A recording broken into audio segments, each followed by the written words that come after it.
Hi, I'm Amy from Amy Being Mum. You can find me on Instagram, Facebook and Twitter by clicking on the links in the description box below. In today's video, I want to share with you how to live a minimalist lifestyle when it comes to clothing.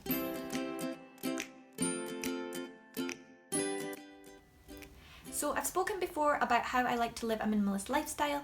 If you haven't watched my video on minimalism and what it means to me, I will link it below in the description box so that you can go and check it out. Today I want to share with you why you might want to become more minimalist when it comes to your clothing and how to reduce your clothing. Next week I'm going to be uploading a video on how I organise my clothing, and the week after that I am going to film a video on how to shop for a capsule wardrobe. Okay, so why would you want to reduce your clothing? Well, there are many benefits for me and I'm going to go through them with you. 1, it's much easier to keep my clothing organised when there's much less of it. 2, there's much less maintenance when you have less clothes to look after. I don't know about you guys, but my laundry seems to be never ending, and if you have less clothes, then there's less to wash and fold and put away, which in my opinion, putting away is the worst thing. Number 3, because I have less clothes, it is easier to find the item of clothing that I want to wear because there's less clothes to look through to find it. Number 4 is it saves you money. Obviously, if you buy less clothes, you're going to save more money. Number 5, if you create a capsule wardrobe, by being more minimalist with your clothing, it means that your clothes are all kind of interchangeable, and so it's much easier to put an outfit together when you have everything that can be worn together. Number 6 is similar to number 5. It is much easier to create outfits when you have less options. Number 7, shopping for clothes becomes so much easier because you know exactly what clothes you have at home. Then you don't duplicate them by buying the same item again because you know exactly what you've got at home because you have less items to remember, and you're not going to come home and have bought a t-shirt that you've already got at home that you forgot about.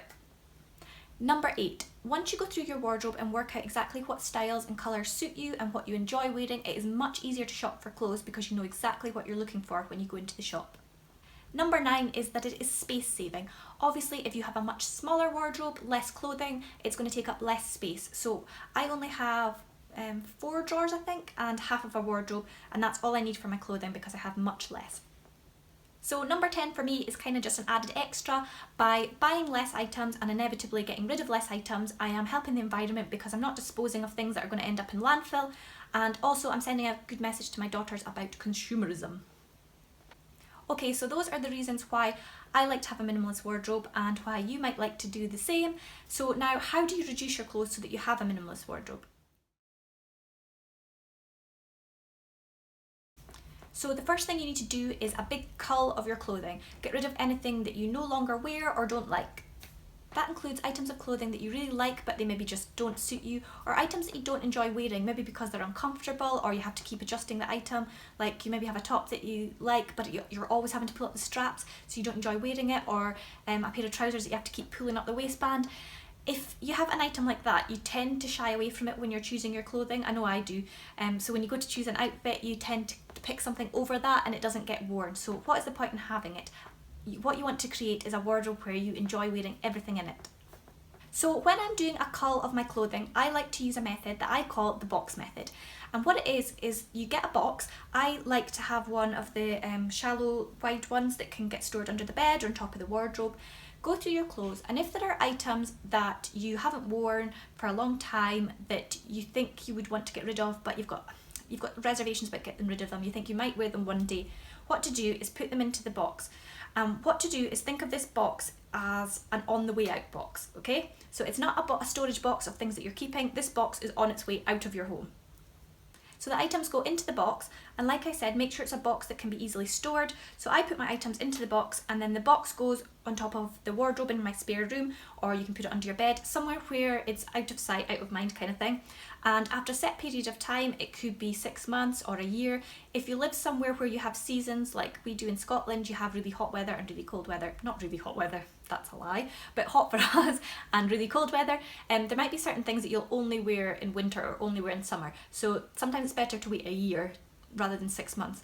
If after a year you haven't worn it and you haven't missed it, you haven't needed it, then you can probably quite happily get rid of the item. You can say to yourself, come on, this can go.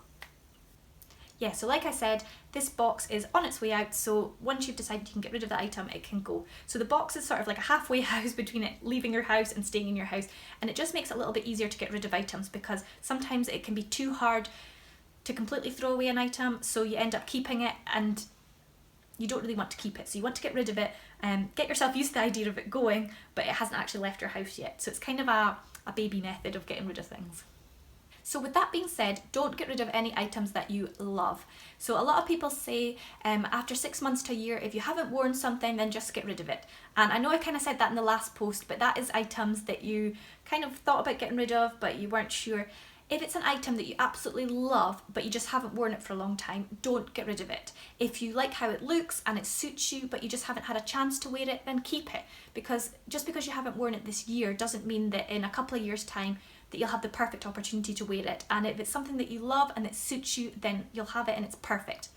The exception to this would be if it's something that you're probably not going to wear again. So if it's maybe like a bridesmaid's dress that you loved wearing, but you're not going to wear it again, or maybe a ball gown, but you don't really get invited to balls, it was maybe a one-off that you were invited to, then that is something that you can probably get rid of. Okay, the next thing is don't get rid of items which you're going to need to replace, which sounds like an obvious thing, but I'm going to give you an example. So I wear vest tops most days under my clothing because I live in Scotland and it is really cold a lot of the time. So I have these vest tops in lots of different colours, black and white and colours in between. They're just cheap ones I picked up from Primark, but I wear them most days. And some of them, like the white ones, have become really sort of discoloured from lots of washes, and they get a little bit misshapen. And when you are going through clothes and getting rid of clothes, the obvious thing to do would be to throw out clothes which are like discoloured or worn or not very good anymore. But think about it. Are they fit for the purpose that you're using them for? So these vest tops are only ever worn under clothes. No one sees them. They're just for keeping me warm. Does it matter if they're discoloured? Not really. So if I got rid of that item, I would need to replace it, which means using time to get rid of the item first of all, to go to a shop and replace the item, and it's also costing me money because I'm having to buy the item again, and it's also not very environmentally conscious because you are just buying an item for the sake of it. You don't need to replace the item. So it might be your instinct to throw away things that are old or worn because you're getting rid of things and that seems like the obvious thing to do, but think about it. If the item is still fit for the purpose that you're using it for and it is going to need replaced if you get rid of it, then don't throw it away. So another example is if you have a pair of trainers that are really old and marked and done, they maybe have holes in them, but you use them for gardening, then don't get rid of those trainers just because they're old and worn. That would maybe be your instinct, is to get rid of them because they're done. But you're going to have to replace those items because you're not going to want to wear any of your good shoes when you go out gardening, so you're going to have to buy another pair of shoes to wear when you do gardening. So even though that item is old and rubbish, keep it because you're still going to use it and you don't want to have to replace it. So there might be things that you can think of off the top of your head in your wardrobe that are old and worn, or there might be things that you come across as you're going through your wardrobe to get rid of things.